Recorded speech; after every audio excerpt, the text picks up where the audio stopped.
Good morning. এখন সময় ভোর 4টে, আর 4টের সময় আমরা বেরিয়ে পড়লাম আমাদের হোমস্টে থেকে। বাঙালি টোলাতে যেই হোমস্টেতে আমরা ছিলাম, ফ্যামিলি হোমস্টে, সেখান থেকে গলিঘুজি পার করে এখন আমরা দশাশ্বমেধ রোডে উঠে গেছি। আমার ব্যাক সাইডে ওদিকে চলে যাচ্ছে দশাশ্বমেধ ঘাট, আর এদিকে চলে যাচ্ছে গদলিয়া চক। এখানে অন্য সময় গাড়ি ঘোড়া তেমন পাওয়া যায় না, কিন্তু এই ভোরবেলা অন্তত 8টা পর্যন্ত গঙ্গার ঘাট থেকে গদলিয়া চক পর্যন্ত বা যে কোনো জায়গায় গির্জাঘর পর্যন্ত, লাক্সা পর্যন্ত সাইকেল রিক্সা পাওয়া যাবে। আর এখানকার রিক্সাগুলো কিন্তু একটু অন্য ধরনের। একটা রিক্সা আছে 4 জন করে বসা যায়, সামনে 2 জন পেছনে 2 জন। আর গদলিয়া চক থেকে অটো, টোটো বা ট্যাক্সি সেগুলি পাওয়া যায়। ভোর 4টের সময় দশাশ্বমেধ রোডের দৃশ্যটাই আলাদা। এখানে অনেক মানুষ শুয়ে আছেন, সেখানে আছেন এখানকার হকার, এখানে অনেক পুণ্যার্থী আছেন যারা নাকি এখানে রাত্রেবেলা ঘুমিয়ে পড়েছেন ফুটপাথে। আর বেলা বাড়তে বাড়তে এই রাস্তাটা এত ভিড় হয় যেটা না দেখলে পরে বিশ্বাস করবেন না। গদলিয়া চকে আমরা পেলাম না কোনো অটো, তো যাও একজন এসছিল কিন্তু অটো দেখছিলাম না, শুধু রেট করে চলে গেল পার हेड 100 টাকা। हाँ स्टेशन जाएंगे ना, कितना लेंगे स्टेशन में? 100 रुपये लगेगा छोटी जी रिजर्व में। 100 रुपया रिजर्व लगेगा। 100 रुपया रिजर्व। हाँ, वीडियो के साथ में। हाँ 30 रुपया सवारी। 30 रुपया सवारी। सवारी में नहीं जाएंगे, बता रहा हूँ 30 रुपया सवारी, 100 रुपया 100 रुपया रिजर्व। बैठा बैठा बैठा बैठा सामान ऊपर। अरे इधर हो गया ना, अरे हो गल बात वो कर ले भैया हमारो भाई हमारे भैया से पहले मालूम है। चला तू बैठो 100 টাকা নেবে, 100 रुपया देना लगेज আর লাগেজের জায়গা আছে এখানে। হ্যাঁ ज्यादा स्मार्ट बन रहा है। हम लोग स्टेशन अंदर छोड़ता है, 1 किलोमीटर छोड़ेगा। ओ भैया स्टेशन के अंदर छोड़ोगे ना? हाँ ठीक है, वहाँ देख लेंगे। इसको भी ऊपर उठा दीजिए। एकदम लग गया।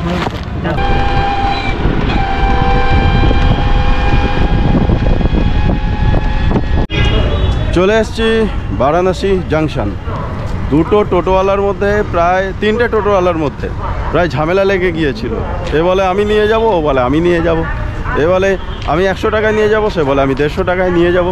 তো আমরা 100 টাকা করেই চলে এসেছি। এই হচ্ছে বারাণসী জাংশন।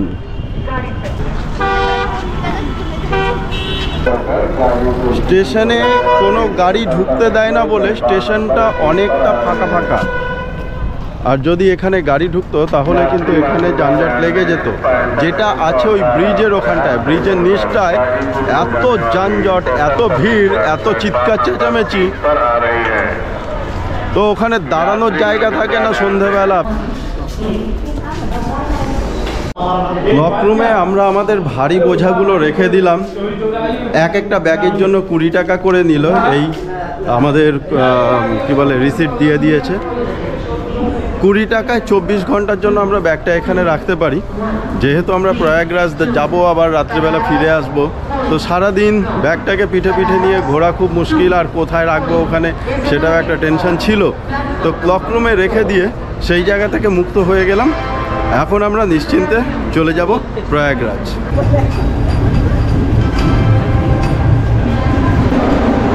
বন্দে ভারত, যেটা বারাণসী টু নিউ দিল্লি পর্যন্ত যায়, আমরা এই বন্দে ভারতে বারাণসী থেকে চলে যাব প্রয়াগরাজ। এখানে বন্দে ভারতের কালার আলাদা। এটা C6।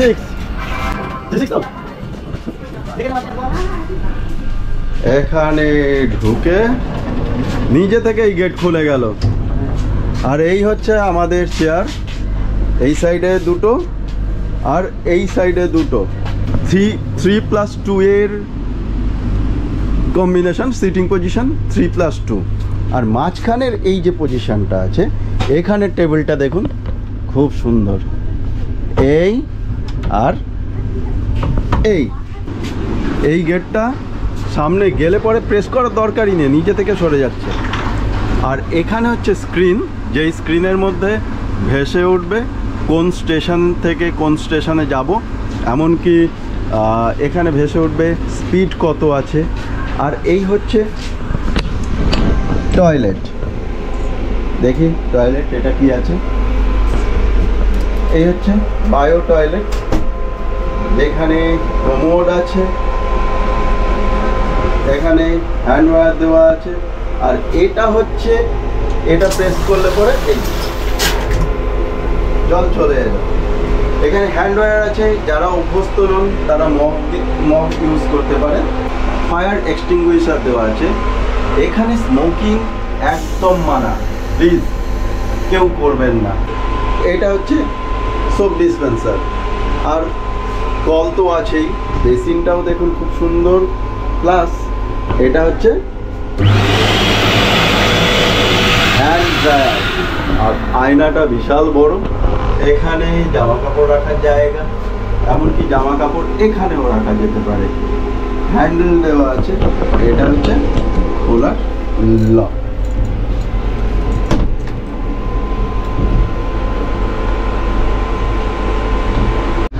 এগুলো হচ্ছে প্যান্ট্রির সমস্ত বক্স, হট কেস।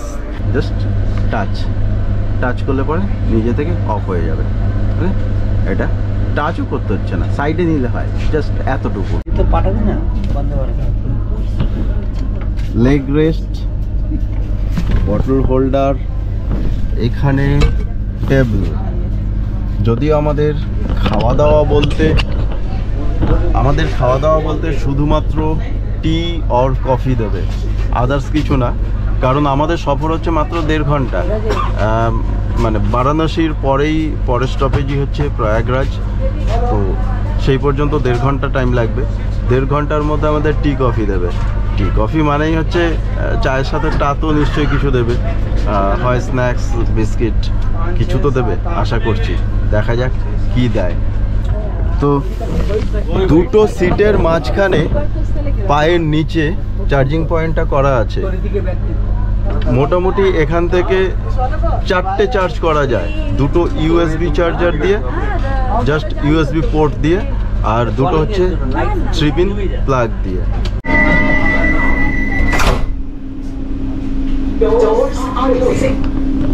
পাক্কা 6টা, দরজা বন্ধ হয়ে গেল, এবার ট্রেন ছেড়ে দেবে।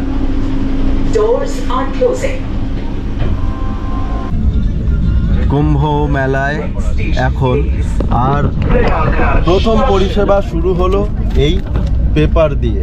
এখানে একটা জিনিস ভালো লাগতো, স্টেট অনুযায়ী যেহেতু এখানকার ভাষা হিন্দি, তো হিন্দি পেপার এখানে দেওয়া হচ্ছে, ইংলিশ পেপার এখানে নেই।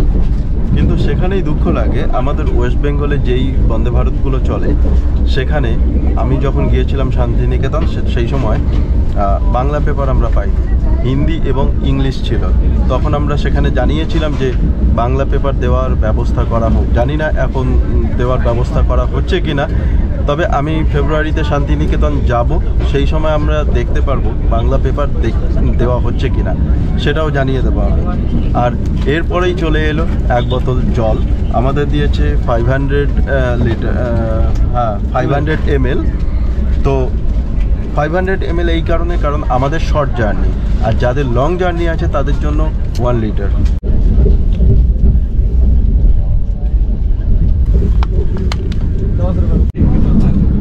আমার টি কফি অপশান ছিল, আমার সফরে কোনো ফুড ছিল না। টি কফির অপশানে একটা মশলা টি এর ইনস্ট্যান্ট চায়ে এই প্যাক দিয়ে গেছে, আর বিস্কিট আছে, সম্ভবত 2 পিস বিস্কিট আছে। এটা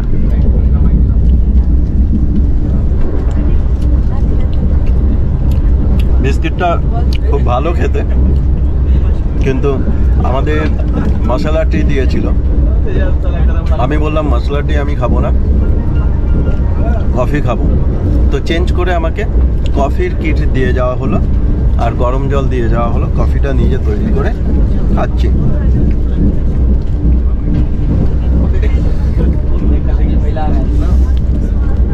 প্যাকেটের ভিতরে একটা নোভা পাউডার দুধের প্যাকেট ছিল, 2 প্যাকেট কফি ছিল, এই রকম প্যাকেট 2 2টো প্যাকেট ছিল, আর চিনি ছিল 1টা প্যাকেট। ঠিক হয়েছে, ঠিকঠাক আছে, ভালো। আর কিছু দেবে না। এরপরে 7:30টায় নামার পালা। ট্রেন ঠিকঠাকই চলছে একদম, মোটামুটি 110 থেকে 15 কিলোমিটার মানে অ্যাভারেজ স্পিডে আছে। বাইরে এখনো পর্যন্ত সূর্যের আলো ফোটেনি, প্রচুর কুয়াশা, বাইরে দেখালে বোঝা যাবে। প্রচণ্ড কুয়াশা, তা সত্ত্বেও ট্রেন কিন্তু ভালো যাচ্ছে।